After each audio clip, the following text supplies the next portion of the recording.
Bonjour, nous sommes aujourd'hui en direct du Sax avec François Turcat, donc président emblématique de la CGPME du Rhône et du Rhône-Alpes. Oui, bonjour Sophie. Donc, quel François, plaisir de vous regarder dans les yeux. Moi aussi, c'est un plaisir partagé, François, avec grand plaisir.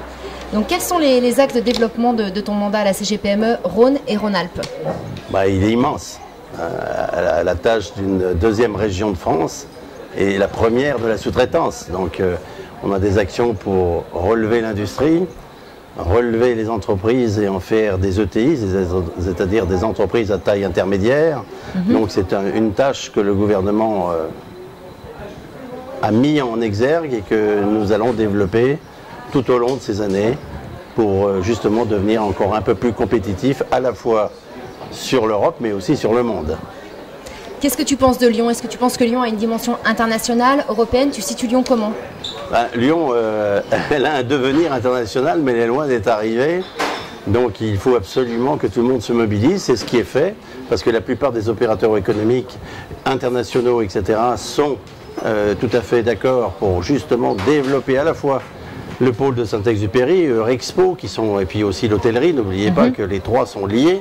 Et que pour ça, pour nous, on a besoin d'un consensus général, ce qui est à Lyon quelque chose de possible et ce qui est fait actuellement. Mais de là à devenir comme Barcelone ou comme les grandes capitales, on est loin du compte. Donc il faut absolument qu'on se bouge et surtout qu'on finisse les tops, les cols qui nous manquent aujourd'hui et les autoroutes qui permettent une desserte, je dirais, obligatoire pour demain, parce que les grandes capitales ont avant tout des problèmes de communication. Et ces communications, elles commencent par la route. Donc aujourd'hui, ça fait 6 mois qu'un président membre de la CGPME a été élu donc président de la CCI, après une campagne assez vive, doit-on le dire. Quel premier bilan tires-tu de tout ça? Elle a été oui, une campagne quand même un petit peu sport. Vous savez, il y avait une pesée économique qui devait se faire, ils ont voulu une pesée économique, ils l'ont eu. Donc aujourd'hui, tout le monde est d'accord pour comprendre que on existe et puis qu'eux aussi existent, et donc c'est très bien. C'est le premier bilan que tu tires donc de ce mandat à la CCI avec Philippe Briot. On est arrivé aujourd'hui à des priorités qui sont communes entre le MEDEF et la CGPME, et pour moi c'est le principal. C'est-à-dire que chacun a fait un pas l'un vers l'autre, a reconnu les qualités des uns et des autres, et pour moi ça c'est l'avenir. Quelques mots sur l'école EM Lyon et le souhait de la CCI de la développer. Comment se positionne la CGPME par rapport à ça?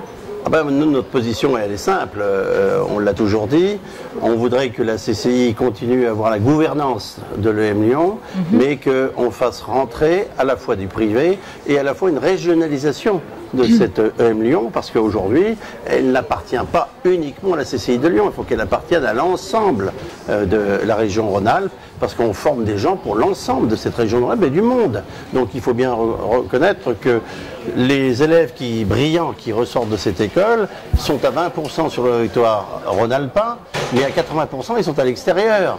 Donc il faut bien régionaliser et surtout donner les moyens à cette école d'être aujourd'hui sur je dirais, pas le catalogue, mais sur le classement de Shanghai est représentatif. Or aujourd'hui, même s'il y a eu des efforts énormes et que le travail de Patrick Moll a été bon dans l'ensemble, il faut reconnaître qu'on n'a pas été assez loin, il faut aller beaucoup plus loin.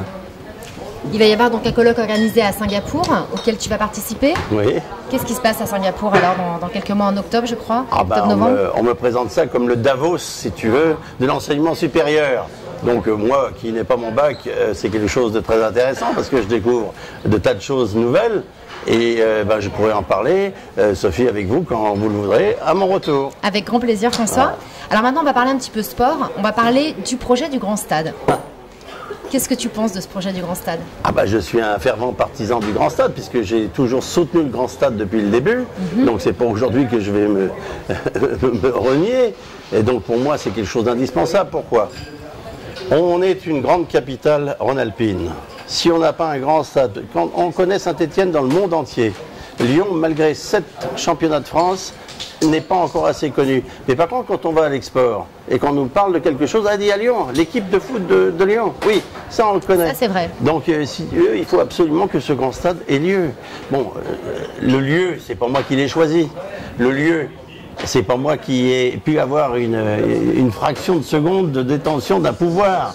Mais en tous les cas, sur la volonté qu'il y ait un grand stade à Lyon dans la qualité de construction qu'on va lui donner et dans l'environnement qu'on va lui donner, bien sûr que je suis pour, bien sûr que je soutiens ce dossier à fond et je le soutiendrai jusqu'au bout.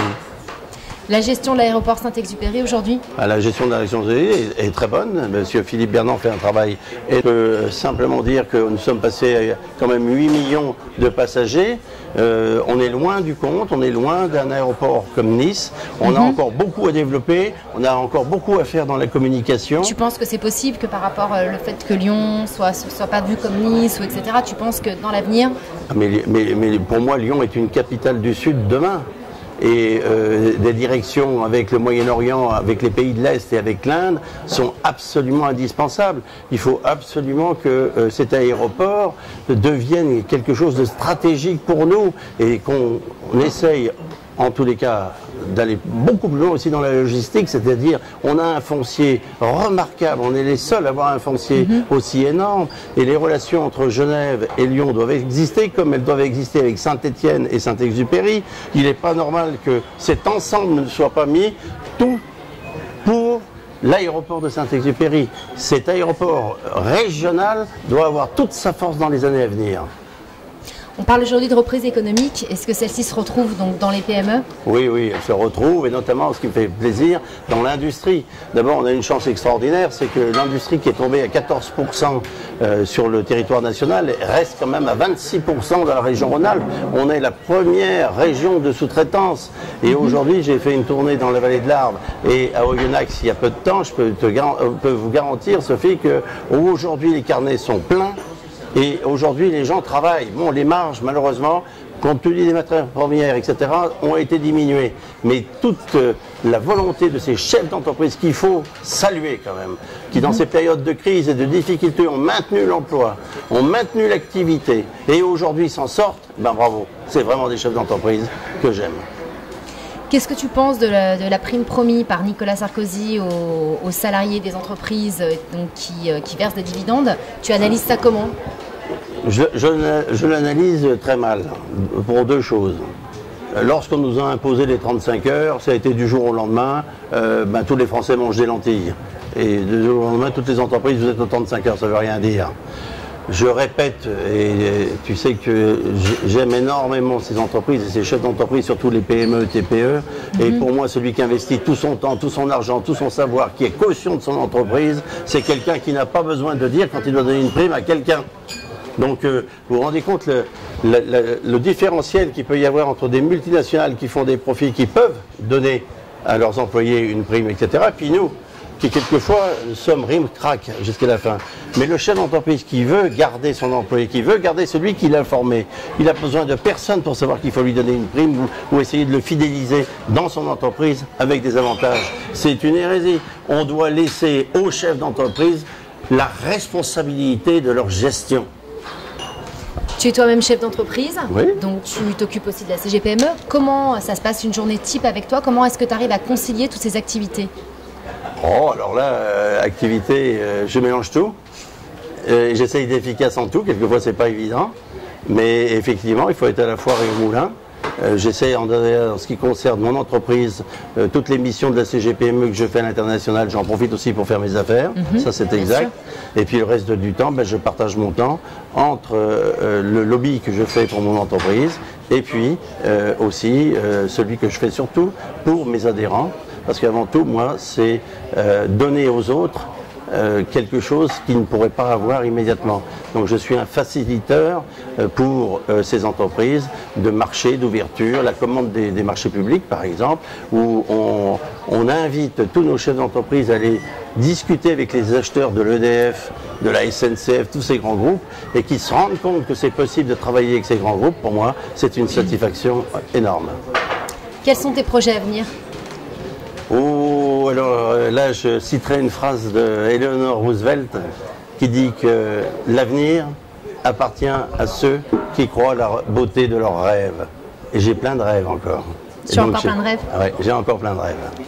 Alors pour conclure cette interview et pour te connaître un petit peu plus, sans parler de la CGPME, étant donné que tu es lyonnais, enfin né à Paris je crois, mais lyonnais aujourd'hui, c'est ça ? Né à Paris, mais c'était la guerre. mais je suis de cœur, avant tout d'être lyonnais. Bien sûr que j'adore Lyon depuis 68, mais je suis au Savoyard. C'est vrai. Tu passes d'ailleurs tes vacances En Haute-Savoie. en Haute-Savoie. Ouais. Tes restaurants préférés à Lyon, tes endroits fétiches à Lyon? À part le Sas, où je ne viens jamais, et c'est une exception pour toi, Sophie, aujourd'hui. Surtout que Olivier est un pitre qui m'a fait du bien aujourd'hui, mais il est pas là, on a de la chance.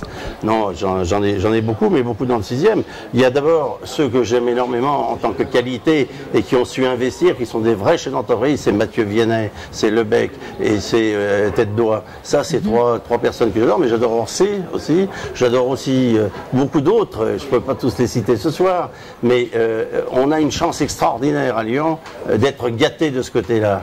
Alors, ma fonction me permet d'être partout à la fois.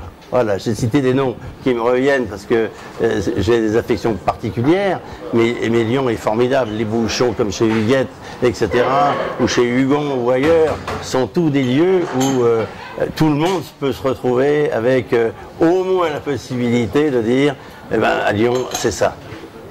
Ta plus grande réussite aujourd'hui? Ah, ma plus grande réussite, c'est mes enfants.